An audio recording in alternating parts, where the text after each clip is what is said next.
सेना के तीनों अंग कोरोना के महामारी से निपटने के लिए अपने अपने तरीकों से लगातार मदद तो कर ही रहे हैं, लेकिन इसके साथ ही सेना के तीनों अंग अब आगे आए हैं कि 3 मई को जब यहाँ पर तीनों अंग अलग अलग तरीके से इन कोरोना वॉरियर्स का, यानी कि जिन्होंने कोरोना की महामारी से निपटने में बड़ी भूमिका निभाई है और उनकी जंग अभी भी लगातार जारी है, उनका सम्मान किया जाए। और ये सम्मान किस तरह से होगा, ये आपको आज हम बताएंगे। दरअसल हुआ ये कि सीडीएस बिपिन रावत और उनके साथ सेना के तीनों अंग यानी कि नौसेना, वायुसेना और थल सेना, तीनों उनके सेना के प्रमुख आज उन्होंने एक प्रेस कॉन्फ्रेंस की और उसमें ये बताया गया कि 3 मई के दिन, जो कि लॉकडाउन 2 का आखिरी दिन था खत्म होने का, उस दिन सेना के तीनों अंग जो है वो सम्मान करेंगे कोरोना वॉरियर्स का। और ये सम्मान कैसे होगा, वायुसेना अपनी तरफ से ट्रांसपोर्ट विमान उनके, और उसके साथ साथ जो वायुसेना के लड़ाकू विमान भी हैं वो उत्तर से लेकर दक्षिण तक, यानी कि जम्मू कश्मीर से लेकर त्रिवेंद्रम तक,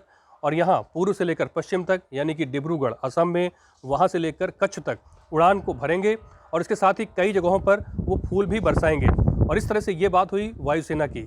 इसी तरह से थल सेना भी कुछ जो कोरोना के जो हॉस्पिटल हैं, यानी कोविड-19 से निपटने वाले हॉस्पिटल हैं, वहाँ पर अपने माउंटेन बैंड उसका प्रदर्शन करेंगे। उसके साथ ही ये उनका प्रदर्शन कुछ और जगहों पर भी होगा।